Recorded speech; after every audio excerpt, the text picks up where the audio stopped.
पुतनिया हो, पुतनिया हो। स्टैंड लिया तो ढंग से लेती। अपनी कागजी सास के लिए दीदी ने रिक्वेस्ट करी है, हमसे सबसे नहीं। हम सब में तो बड़ी इंसानियत है, नहों के लिए बाकी इंसानों के लिए भी। जो उन्होंने रिक्वेस्ट करी है अपने टरो वालों से करी है कि प्लीज़ कोई किसी चीज़ से गो थ्रू हो रहा है, कोई बीमार है, कोई लाचार है, किसी को ये मत बोलो कि उसके कर्मों का फल है, या फिर किसी को ये मत बोलो, अपने अंदर इंसानियत जिंदा रखो। इंसानियत से बड़ा कोई धर्म नहीं। उधर भाभी के साथ हम साथ साथ हैं, तो का चिन्नू मिन्नू पार्ट 2 का हम इंतजार कर सकते हैं दीदी।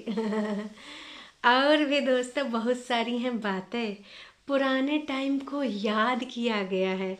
अब तुम लोग टाइटल पढ़ के ये न समझ लेना कि पुराना कुछ याद आता है। पुराना कोई नहीं याद आता है, बस पुराना ब्लॉगिंग टाइम याद आता है। तो आज के वीडियो में रंगारंग होने वाला है, बहुत सारा इंतज़ाम। तुमको बस एक ही करना है काम, पता है, लाइक भी कर दो, दिल करे तो कमेंट भी कर दो भाई, कि नहीं। ओ माय गॉड, फाइनली फटने वाली दीदी आ चुकी हैं। कौन? वन ओनली हमारी प्रेतिन। जी हाँ, ज्वालामुखी प्रेतिन आज ज्वालामुखी बन के जो फटी हैं। इनका धुआं दोस्तों जहाँ जहाँ गया होगा ना, तो भाई पोल्यूशन फैल गया होगा। सब लोग मास्क लगाए के, उधर जितने भी ब्रिज के इस पार वाले गांव उस पार वाले गांव, हालांकि सुनाया भी गया उस पार वाले गांव को ही है। अंकुश अग्निहोत्री। तो हे एवरीवन, एक बार फिर से आप सभी का स्वागत है। आपको सबसे पहले करना है हमारी वीडियो को लाइक करिए। बिना लाइक करे कुछ भी नहीं होता है। और जो टाइटल है वो है बहुत याद आता है पुराना समय, सबको खुश रहने का हक है। तुम टाइटल में बोल रही हो बहुत याद आता है पुराना समय, और दूसरे को यहाँ पर कोई दूसरा ज्ञान दे रही हो। आप दुखी नहीं हो, फलाना नहीं हो, ढिमकाना नहीं हो। और हाँ, सिंपैथी तुमने बोली। दूसरों के प्रति मन में ऐसी भावना न रखने की तुमने सलाह दी। तुम जो हैं, तुम्हारे घर के जितने भी सदस्य हैं, सब एक नंबर के भाई लीचड़ हैं, खासकर तुम और तुम्हारी माता जी और तुम्हारी बहन। उसके बावजूद भी इस प्रकार की बातें, इस तरह का लेक्चर लेके आए हो, तो मुझे तो हंसी आना लाजमी है। क्यों है वो भी हम बताएंगे। तो चलो ये शुरू करते हैं आज का रंगारंग कार्यक्रम। दीदी के चेहरे पे बहुत खुशी थी। भाभी जी के आने के बाद का ये ब्लॉग है, क्योंकि भाभी जी की आवाज़ भी सुनाई दे रही थी। और सब आजकल बड़ा प्यार मोहब्बत वाली हवाएं चल रही हैं, है ना। एकदम ताज़ी ताज़ी हवाएं बग्गी ऊपर जा रही हैं। ये छोटी दीदी नीचे से सामान ला रही हैं। लग रहा है कि उधर की चाय काम कर गई। दार्जिलिंग वाली चाय की पत्ती रिश्तों में गर्माहट ले आई है इस कड़कती हुई ठंड में। तो ये जो दीदी का वीडियो है दोस्तों, टोटल वीडियो है 18 मिनट 46 सेकेंड का। 18 मिनट 46 सेकेंड का जो ये वीडियो है दोस्तों, इसमें बहुत सारे बातें, बहुत सारे जज्बात, बहुत सारे ताने, बहुत सारे तीर हमारी दीदी ने चलाए हैं। ये फटती है, इसकी आदत पुरानी है, और हम पहले भी देख चुके हैं इसका फटना, चाहे वो वीडियोज़ में हो चाहे लाइव में हो। आय हाय, पुराने दिनों का याद करना, पुरानी फ़ोटोज़, हम ऐसे थे, हम वैसे थे, हम इतने खुश रहा करते थे। तो क्या अब आप खुश नहीं हैं? और किसके आने से आपकी खुशियाँ छिन गई? अंकुश अग्निहोत्री या फिर भाभी जी? भाई जो लग रहा है वो कमेंट करके प्रतिक्रिया ज़रूर से ज़रूर दीजिएगा। आपको दोस्तों वैसे क्या लग रहा है कि जो पुराना समय था इनका? खैर चलो, विश्लेषण एक एक बात का करेंगे। तो दीदी बहुत खुश थी। दीदी एकदम कह रही थी हमने चाय पी ली है, हमने ये कर लिया, हमने वो कर लिया है। और अब हम लोग बैठे थे यहाँ पर। मोर, दीदी ने उड़ते हुए मोर दिखाए, और उनकी बालकनी में कुछ आए थे मोर। ये दिल मांगे मोर। दीदी ने मोर के बारे में भी बातें, बहुत सारा खाना खजाना, चाय, बता रही थी मैं ऊपर खाना बना रही हूँ, मम्मी नीचे आग जलाई है, आग सेक रही हैं। और छोले भी हमने देखे। फिर उसके बाद दीदी ने एकदम से क्या खोला, उन्होंने खोला एकदम से रंगारंग कार्यक्रम वीडियोस। और वो वीडियोस किसके थे? वो वीडियोस थे सिर्फ और सिर्फ ऐसे इंसान के जिसको हम सभी जानते हैं, बग्गा के चैनल के वीडियोस थे, पुराने वीडियोस। तो उसमें दिखा रही थी कि पहले हम लोग कैसे रहा करते थे। हाय मैं कितनी सोहनी थी, हाय मैं कितनी तैयार होके रहा करती थी। इस प्रकार से मैंने कभी नहीं रहा, पहले रहा करती थी, सब चीज़ें बदल गईं। और हमारे परिया जिज्जी देखो कितनी प्यारी प्यारी बातें कर रहे हैं। ये बोल रही थी सब लोग अपना सीट बेल्ट बांध लो, नहीं तो कहीं हम उड़ ना जाएं, फलाना ना हो जाएं, ढिमकाना ना हो जाएं। यही सारी चीज़ें बोली जा रही थी, लगातार चली जा रही थी। और उसके बाद क्या हुआ दोस्तों, इसने वहाँ पर दिखाया जहाँ पे ये काजल पतला पतला लगाती थी, आरुषि जैसा, आरुषि तलवार जैसा, उसके जैसा इसका फेस भी लग रहा था कि हम तब ऐसे हुआ करते थे, अभी हम ऐसे हो गए हैं। काफ़ी कुछ पुराना घर दिखाया। कुकर में बग्गा खाना बना रहा था मिट्टी के चूल्हे पे, है ना। तब इनके टीन ऊन भी नहीं रखी हुई थी, तब के पूरे उसमें कहानी थी, पूरा कहानी दिखाया हमें। इधर से भी नज़ारा, उधर से भी नज़ारा, एकदम लग रहा था कि भाई साहब हाँ ये पुराने टाइम का है। और ये दिखाने के पीछे इनका मकसद सिर्फ यही था कि मैं पहले बड़ी सोनी थी, पहले हम कितने अच्छे अच्छे ब्लॉग बनाया करते थे। हाँ पहले तुम लोग अच्छे ब्लॉग बनाते थे, नेचुरल बनाते थे। हो सकता है एक दूसरे से कहा सुनी होती रही हो, लेकिन तुम्हारे मनों में इतनी जलन, इतनी ईर्ष्या, इतना कुढ़न नहीं थी जो तुम्हारे फेसेस पे अब दिख रहा है ना। इतने भी साल पुराने नहीं हो गए, 6 साल, है ना। लेकिन भाई तुम लोग दिख रहे हो जैसे कि 10-20 साल बीत गए हैं, उतना अंतर दिख रहा है। तो ये जलन, ईर्ष्या, कुढ़न का है दिखावा जो तुम्हारे फेसेस पे आ चुका है। अब वो चीज़ तो नहीं हो सकती क्योंकि वो चाह के भी तुम लोग नहीं निकाल पाओगे, तुम्हारे अंदर तक भरी पड़ी है। एकदम कहते हैं ना कि जो बाल है ना, यहाँ तक, पैर से लेके बाल तक, तो वो सारा एकदम जलापा भरा पड़ा है। अब तुम पुराने दिनों को याद करके उतने इनोसेंट नहीं बन सकते। एक्टिंग कर सकते हो 1-2 दिन, जो तुम लोग करते भी हो, अच्छे होने का ढोंग रचते हो कभी कभार, लेकिन फिर बाद में असलियत में आ जाते हो। मैं आपको बोलूं, जब इसने बाल खोलते खोलते बोला कि लोगों को लग रहा है प्रेतिन बहुत दुखी है, बहुत लोनलीनेस है और बहुत ही ज़्यादा सदमे में चली गई है, तो ऐसा नहीं है मेरी बहनों, मैं बहुत खुश हूँ। बहन 2 दिन पहले तुमने वो झूले में बैठ के बोला था कि ऐसा लग रहा है तुम ही बहुत इमोशनल हो, ऐसा लग रहा है तुम ही बहुत दुखी रहती हो, ऐसा लग रहा है तुम ही चीज़ों को फील ज़्यादा करती हो। फिर तुमने ये भी बोला था कि तुम रो लेती हो, तुम भर जाती हो तो ऐसा करती हो। 2-3 दिन पहले तुमने ये बोला था कि दूसरों के दुखों में हंसे नहीं, फैलाए नहीं, धमकाए नहीं। और फिर तुमने लो फेज़ वाला भी जिक्र किया था। तो ये सारा तुमने किया है। अगर जनता बोल रही है, तुम लिख रही हो तभी तो, तुम बोल रही हो तभी तो जनता तुम्हें यहाँ पे बोल रही है। तो तुम झूठ बोल रही थी जनता के साथ। बहुत चाल बजनी हो फिर तुम, 1 नंबर की फ्रॉडिया इंसान हो। खुदे बोलती हो फिर खुदे कहती हो ऐसा नहीं है मेरी प्यारी बहनों। अरे मेरी प्यारी बहन, ऐसा ही है। और ऐसा नहीं है तो फिर काहे वहाँ पे रोना धोना मचाने आई थी, हैं? का भाई, या तो पहले झूठ बोल रही थी या तो अब झूठ बोल रही हो। कुछ तो भाई है कहानी। जब तुमने मेरी प्यारी बहनों कहा ना, तो तुम्हारी जलन ईर्ष्या झलक के आ रही थी। जैसे लग रहा था तुम एकदम फपक पड़ोगी, एकदम आग लगी पड़ी है भाई साहब। और जो आपने बोला भगवान से डरो, थोड़ा तो भगवान से डरो बहनों, हैं। अगर आप किसी को अच्छा नहीं बोल सकते तो बुरा मत बोलो, फलाना ढिमकाना कंघी करते करते। तो बहन भगवान से तो तुम्हें भी डरना चाहिए, खासकर तुम्हारे पूरे कुनबा को और तुम्हारी बहन को। हम ज़्यादा दूर जाएंगे नहीं, भाभी वाले इंसिडेंट्स पे तो जेबे नहीं करेंगे। हालांकि तुमने बहुत वहाँ पे तुम्हारी पूरी फैमिली ने दिखाया था तुम्हारा कितना मतलब काला दिल है, कितने तुम लोग अजीब टाइप के इंसान हो। इंसानियत दूर दूर तक है ही नहीं तुम्हारे अंदर। तो हम वहाँ तक तो जा ही नहीं रहे। हम सीधे सीधे सिर्फ यहीं पर बोल रहे हैं और इतने बोल रहे हैं कि अभी विगत दिनों में तुम्हारे जो दीदी है ना, दीदी के ससुराल में कुछ चीज़ें हुई हैं। तो वहाँ पर जो चीज़ हुई है, सीधे सीधे बोल देती हूँ, जो एक्सीडेंट हुआ है उस बच्चे का, 18 साल के लड़के का, क्या उस पर तुम्हारी दीदी ने कुछ विचार व्यक्त किए? तुमने भी आके भाई 2 लाइन बोल दी, भाभी ने आके कुछ ज़्यादा ही कर दिया तो लोगों ने ट्रोल कर दिया।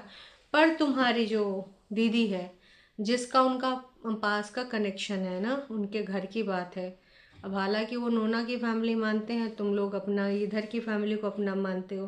तो जो नोना की फैमिली में इतना बड़ा इंसिडेंस हुआ, उस बारे में तुम्हारी दीदी शिमला घूमना फिरना, बर्फबारी, ये सब के बारे में बातें कर रही है। वो भगवान से क्यों नहीं डर रही है?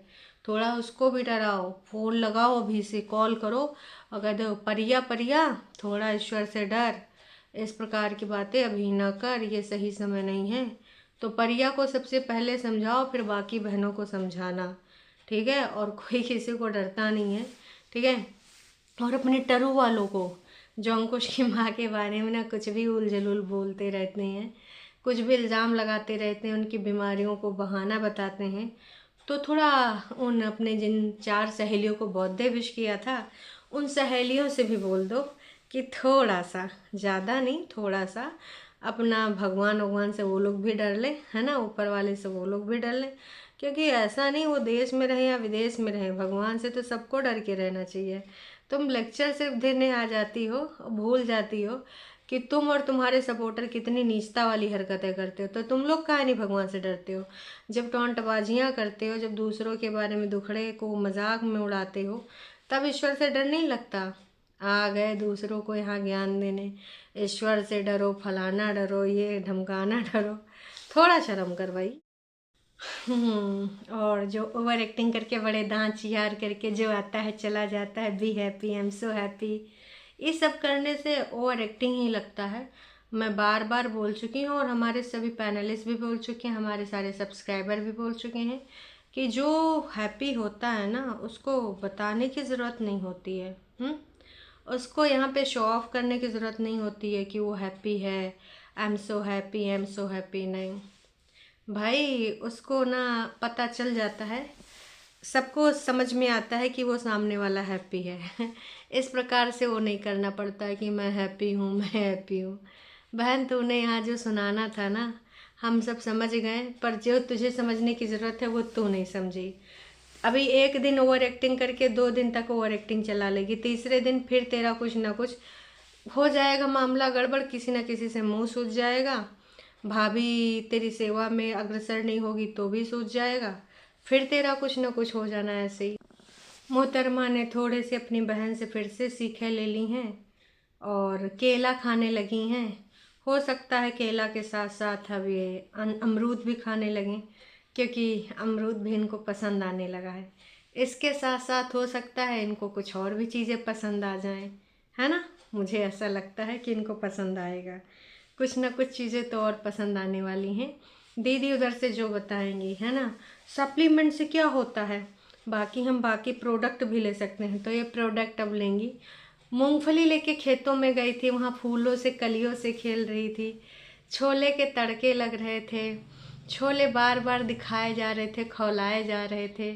और उसके बाद फिर सुबह होती है, सीढ़ी की आवाज़ आती है, बग्गा बग्गी की आवाज़ आती है, बगल वाले रूम में बग्गा बग्गी और सिड खेल रहे थे, है ना। तो ये बहुत ज़्यादा खुश थी, चाय बनी थी, दूध भी गर्म हुआ था, सब दिखाया जा रहा था। ऐसे लग रहा था कि भाई क्या ही चल रहा है, लगातार बार बार ये सारी चीज़ें यहाँ पर शो ऑफ हो रही थी। इतना सब कुछ करने के बाद दीदी ने स्टैंड लिया अपनी कागजी सास के लिए। जी हाँ, ये कागजी सास के लिए स्टैंड था, क्योंकि विगत दिनों में कुछ इनके सपोर्टर कमेंट कर रहे थे ना, अंकुश ने इस चीज़ को बताया था अपनी मम्मी से, तो इनकी मम्मी ने बोला भी था। तो आज इन्होंने भी स्टैंड लिया। आप सीधे सीधे अपने सपोर्टर्स को क्यों नहीं संबोधित कर रही थी? किसी को क्या बोल रही थी?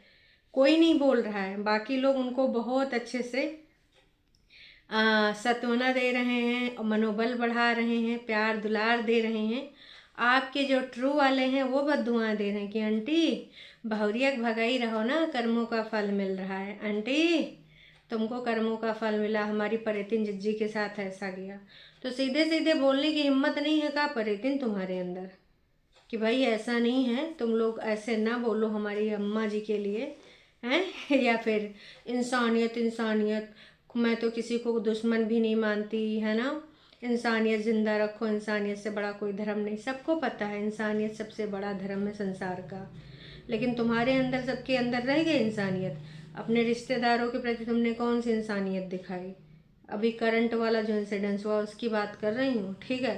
तो इंसानियत वाला शब्द देखो तुम्हारे मुंह से तो अच्छा ही नहीं लगता है। जिस तरीके से तुम इंसानियत की बात करती हो ना, ऐसा लगता है कि हैं ये क्या बात कर रही हो, इंसानियत किस प्रकार की इंसानियत है? तुम्हारे अंदर दूर दूर तक छू गई है, तुम्हारे घर में तुम्हारी बहन को छू गई है। अगर कोई बीमार है, कोई उस समस्याओं से जूझ रहा है, कुछ चीज़ों के अंतर्गत गो थ्रू हो रहा है, तो प्लीज़ आप उसको ये मत बोलो कि कर्मों का फल है, उसको आप ये मत बोलो, है ना, बद्दुआएं मत दो, सिंपथाइज कर सकते हो, फलाना ढिमकाना। अब आपसे सीखना पड़ेगा, अपने ट्रू वालों को सिखाए दो दीदी। बाकी लोगों को बहुत अच्छे से पता है कि कब कहाँ कैसे क्या बोलना चाहिए, कितना रिएक्ट करना चाहिए, कितना मुंह खोलना चाहिए। ये जो तुम्हारे ट्रू वाले अंधे भक्त हैं ना, ये तुम्हारी प्यार में इतना अंधराए गए हैं कि अंकुश की मम्मी को ये जाके बोल रहे हैं। तो सीधे सीधे अगर तुम्हारे अंदर इंसानियत होती तो तुम भी यहाँ सीधे सीधे बोलती, ना कि इनडायरेक्टली मैं तो किसी को दुश्मन मानती नहीं पर कुछ लोग मुझे दुश्मन मानते हैं। बोल रही थी अंकुश को कि मैं तो बोलूँगी दुश्मनों के लिए भी ऐसी फीलिंग ना लाओ। अरे बहन तो कितनी बड़ी वाली है, जो यहाँ कहना चाह रही थी हम सब समझ रहे थे, उधर का ही टेडी रख के बैठ गई थी। किसी को बुरा मत करो, उनके लिए प्रेयर करो कि वो जल्दी रिकवर करें, है ना। जो होता है अच्छे के लिए होता है, जैसे सोचोगे वैसे बन जाओगे, है ना। ऐसे लॉ ऑफ अट्रैक्शन की बातें ये तुम लोग कह रहे हो, जैसे सोचोगे वैसे बन जाओगे, कुढ़ते तो तुम लोग रहते हो। तो थोड़ा सा अपने बारे में भी इस प्रकार की बातें सोच लेते तो ज़्यादा अच्छा था, है ना। जो चीज़ें मैं बोल रही हूँ हो सकता है किसी को समझ ना आए कि प्रेतिन का बोल रही, हमें सब समझ में आती हैं कि तुम किसके लिए स्टैंड ले रही हो। तो कृपया करके आप ये ना सोचें कि हमें समझ नहीं आएंगी, हम समझ गए हैं, ठीक है। लोगों से रिक्वेस्ट है, प्लीज़ आप सबसे रिक्वेस्ट है कि किसी को बुरा मत बोलो, किसी की बीमारी को कर्मों का फल ना बोलो। हर किसी की ज़िंदगी में अच्छे पल भी आते हैं, सुख भी आता है, दुख भी आता है, बस उसके लिए प्रेयर करो अरे अब आपसे जानने की, समझने की, बूझने की ज़रूरत नहीं है। और आपसे रिक्वेस्ट आप अपने ट्रू वालों से कर सकते हो, बाकी हम सब के अंदर इंसानियत है और वो कभी नहीं मरेगी, है ना, वो हमेशा ज़िंदा रहेगी। मैं कोई आदेश नहीं दे रही हूँ, बस मैं आपसे ऐसा बोल रही हूँ कि ऐसा करना चाहिए, वैसा करना चाहिए, जो जैसा करेगा वैसे भरेगा, है ना। तो आप अपने बारे में भी थोड़ा सोच लीजिए, कर्मों का फल सबको मिलता है, हम कौन डिसाइड करने वाले होते हैं किसी के बारे में, किसी को अच्छा बोलने वाले, किसी को बुरा बोलने वाले, है ना। तो मैं तो यही बोलूँगी कि हम यहाँ पर जो आप वीडियो में दिखाते हो उसके बारे में कुछ ना कुछ बोलने वाले होते हैं, वीडियो पे रिएक्ट करने वाले होते हैं। आज किसी की लाइफ में सुख है, दुख है, बिल्कुल वो हम समझते हैं, कल वो भी सिनेरियो चेंज होगा। हो सकता है आज दुख है तो कल सुख आ जाए, एक जैसा समय किसी का नहीं रहता है। पर जो कुड़ता रहता है, दूसरों को बद्दुआएं देता रहता है, उसके लिए समस्याएं बढ़ती रहती हैं। दीदी इससे आप एक सबक लो, है ना, अच्छे कर्मा करो, अंकुश को मुक्त कर दो। तो थोड़ा सा ज़्यादा भला हो जाएगा आंटी जी का। बाकी दोस्तों मिलते हैं शाम की लाइव में, तब तक के लिए टाटा बाय बाय।